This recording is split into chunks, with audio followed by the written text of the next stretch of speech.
হযরত আদম আলাইহিস সালাতু ওয়াস সালাম কাবা শরীফ যখন বানাইছেন, বানাইয়া কাবা শরীফের যে দরওয়াজা, এই দরওয়াজার মধ্যে দাঁড়াইয়া দোয়া করছিলেন, যেটাকে মুলতাজাম বলে। আল্লাহুম্মা ইন্নাকা তা'লামু সিররি ওয়া আলানিয়াতি ফাকবাল মাযিরাতি। আল্লাহ, আমার প্রকাশ্য এবং গোপন এমন কিছু নেই যা তোমার সামনে প্রকাশিত নয়, সব তোমারই কুদরতি দৃষ্টির সামনে। আল্লাহ, তুমি আমার আবদার বলি, মেহেরবানি করে আল্লাহ তুমি কবুল করো। আমার কি দরকার, কি দরকার না। ওয়াইন্নাকা তা'লামু হাজাতি ফাআতিনি সুলি। আল্লাহ, আমার কি দরকার আছে, আমার কি বিবির দরকার, না আমার ছেলের দরকার, না আমার রিজিকের দরকার, আমার কি সুখের দরকার না দুঃখের দরকার, সবই তো আল্লাহ তোমার সামনে। আল্লাহ, আমার যেটা দরকার আল্লাহ তুমি পুরো করে দাও। ওয়াইন্নাকা তা'লামু মা ফি নাফসি ফাগফির লি যুনুবি।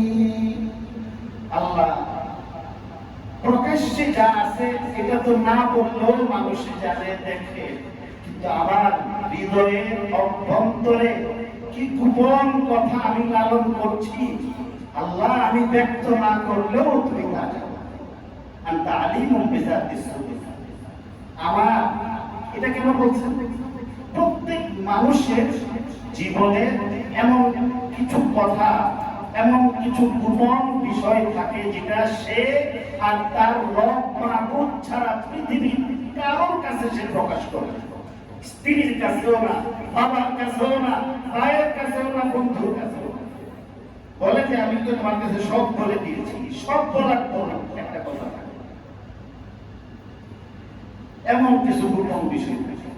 এই গোপন বিষয়গুলো সেই জানে, আর তাকে যিনি সৃষ্টি করেছেন স্রষ্টা রব্বুল আলামিন জানে। তো সেখানে গিয়ে বলছে আল্লাহ, ইন্নাকা তা'লামু মা ফি নাফসি, আমার অন্তরের মনে কোঠায় কি লালন করছি আল্লাহ তুমি জানো। ফাগফির লি যুনুবি। আল্লাহ, আমার ভিতরে ভিতরে এমন গুনাহ করছি যে যদি মানুষের কাছে কইতে পারি না, বিবির কাছেও বলতে পারি না, দুষ্টের কাছেও কইতে পারি না, মুসল্লির কাছেও কইতে পারি না, বিশ্বাসের কাছেও কইতে পারি না, উস্তাদের কাছেও কইতে পারি না যে আমি এমন গুনাহ করে ফেলছি। আল্লাহ, যাই করছি তুমি তো জানো। আল্লাহ, আমার এটা মাফ করে। এরপরে হযরত আদম আলাইহিস সালাম বলতেছেন, আল্লাহুম্মা ইন্নী আসআলুকা ঈমানান ইউবাশিরু কলবি। আল্লাহ, আমি তোমার কাছে এমন ঈমান প্রার্থনা করছি যে ঈমান আমার হৃদয়ের পরতে পরতে স্থায়ী হয়ে যাবে, পুনর্বাসিত হবে। আমার হৃদয়ের মধ্যে যেন ঈমান বাসা বাঁধে। ويقينا صادقا حتى لا أعلم أنه لا يصيبني إلا ما كتبت لي ورضا بما قسمت لي। আল্লাহ, এমন বিশ্বাস আমি তোমার কাছে ভিক্ষা চাই যে বিশ্বাস লাভ করার পরে আমি যদি সুখের সম্মুখীন হই, বিশ্বাস করব তুমি দয়া করে সুখ দিয়েছো বলে আমি সুখ পেতে পেরেছি। আবার যদি কখনো পরীক্ষার সম্মুখীন হই, তখনও আমি তোমার প্রতি বিরক্ত হব না, বিমুখ হব না, বিশ্বাস করব যে আমার কল্যাণের জন্য তুমি আমাকে এই কঠিন পরিস্থিতির সম্মুখীন করেছো। ফলে ইমানদার ব্যক্তি আল্লাহর পক্ষ থেকে নিয়ামত পাইলেও আল্লাহর আনুগত্য প্রদর্শন করে, আর যদি কখনো কঠিন পরিস্থিতির সম্মুখীন হয় তখনও সে আল্লাহর প্রতি সে ভক্ত থাকে। ফলে দুনিয়ার জিন্দেগির কষ্ট তাকে কাবু করতে পারে। আল্লাহ সহজ করে। কেন?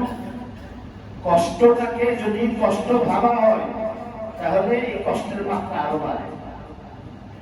আযলুল আওয়াতিলি হাওলা কলবি তাইহি, আযলুল আওয়াতিলি হাওলা কলবি তাইহি, ওয়া হাওয়াল আহিব্বাতি মিনহু ফি সাওদাইহি।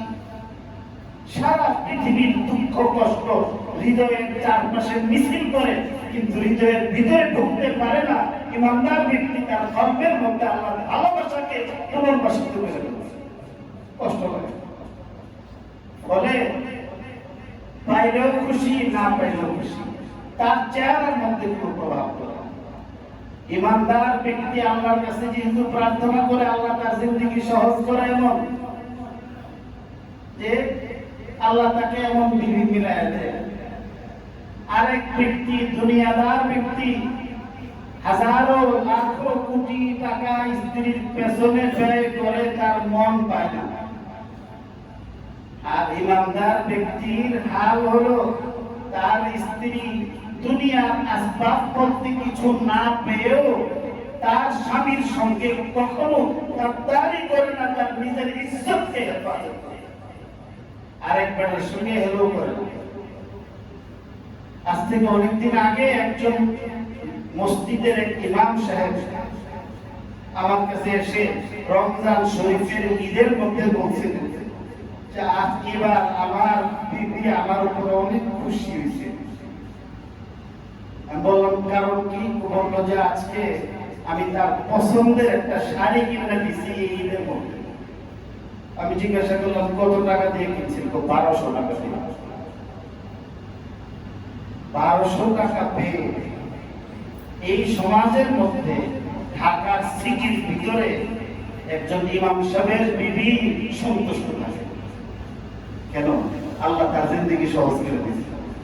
হাটহাজারী মাদ্রাসার নাম শুনছেন? বাংলাদেশের প্রাচীন মাদ্রাসা। হযরত মাওলানা হামিদ সাহেব রাহমাতুল্লাহ আলাইহি মাদ্রাসার প্রিন্সিপাল ছিলেন। হাটহাজারী মাদ্রাসায় ক্লাস করে বাড়ি যাওয়ার সময় রাস্তার পাশ থেকে কচুর মোড়া উঠাইয়া বাড়িতে নিয়ে লবণ দিয়ে সিদ্ধ করে খাইছেন।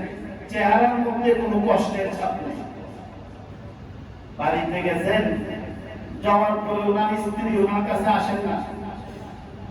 বাড়ির অপর বেড়া দিয়ে যে 2টা কামরা করছে, বেড়ার অপর প্রান্ত থেকে ওনার বিবি কামনা করতেছে। হাটহাজারী মাদ্রাসা, এটা কিন্তু 500 বছর আগের ঘটনা না, 82-83 সালের কথা। হাটহাজারীর মুহতামিম সাহেব হযরত মাওলানা আহমদ শফি সাহেব রাহমাতুল্লাহ আলাইহির আগের যিনি প্রিন্সিপাল ছিলেন, তার ঘটনা বলতেছে। উনি বললেন যে স্ত্রীকে আদর করে বলতেন, আপনি বলতেন যে আপনি সামনে আসতেছেন না কেন? স্ত্রী কাঁদতেছেন। বলেন যে কেন কান্না করতেছেন? তো বলতেছে যে আমাকে যে একটা শাড়ি কিনে দিয়েছিলেন, এই শাড়িটা আমি সিলাই পরতেছিলাম, একদিক দিয়ে ছিঁড়ে আর আমি এটা সেলাই করি, আবার আরেক দিক দিয়ে ছিঁড়ে আবার আমি সেলাই করি। কাপড় নরম হইলে একদিক দিয়ে সিলাইতে গেলে আরেক দিক দিয়ে ছিঁড়া যায়। এইভাবে সিলি করতে করতে আমি চলতেছি, আপনার কাছে একটা শাড়ি আপনার করিবেন। আজকে কাপড়টা এমন ভাবে ছিঁড়ে গেছে যে এটা পয়রা আপনার সামনে আসলে আমার সদর খুলে দেবে। হযরত মাওলানা হামিদ সাহেব রাহমাতুল্লাহ আলাইহি, ওনার পকেটে টাকা ছিল না, উনি মাথার পাগড়িটা খুলে ওনার স্ত্রীকে দিয়ে দিয়েছেন, আপনি এই করে। এদের দাম্পত্য কলহ সৃষ্টি হয় নাই। এই স্ত্রী কিন্তু স্বামীকে ধুয়ে যায় নাই, তার ঘরের মধ্যে রয়েছে এই ছিঁড়া কাপড় পরে। কেন? আল্লাহ পাক রব্বুল আলামিন ইমানদার ব্যক্তি আল্লাহর সাথে সম্পর্ক মজবুত করছে, আল্লাহ জিন্দেগি সহজ করে দিয়েছে। টিএনটি মগবাজারের এখানে এক ব্যক্তি টিএনটিতে চাকরি করত। একজন বিশিষ্ট আলেমের কাছে এসে উনি অভিযোগ করলেন, আমাদের ঘরের মধ্যে অবস্থা ছিল এখন যে আমরা কয়েক ভাই পড়াশোনা করতাম, তো দুপুরবেলা আমাদের খাবার তৈরি করলে এই খাবার রাতের বেলা পর্যন্ত চালায় নিতে হতো। রাতে আমরা এই খাবার আলাদা রান্না করতে পারতাম না।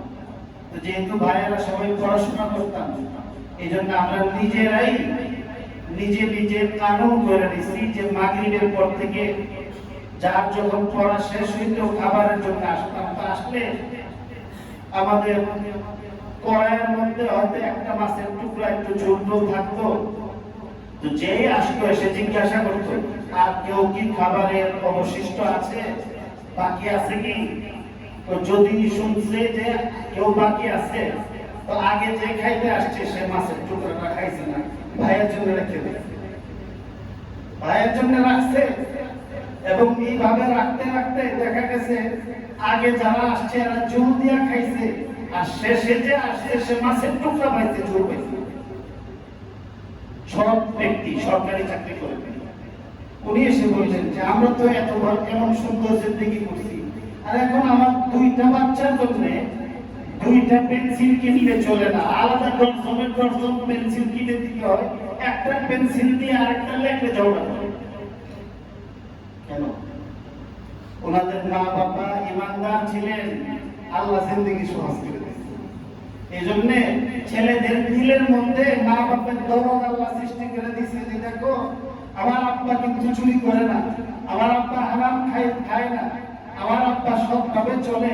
আমরা যদি এইভাবে খাই যদি আমার আব্বা কষ্ট করে, একটু কষ্ট দিলে রাত্রটাই তো পার করতে হবে, এই খাইলে কি আর না খেলে এইভাবে আপনার জিন্দগি করছে। আল্লাহ সবগুলি ছেলেকে সুশিক্ষিত করেছে, আদর্শবান করেছে, প্রতিষ্ঠিত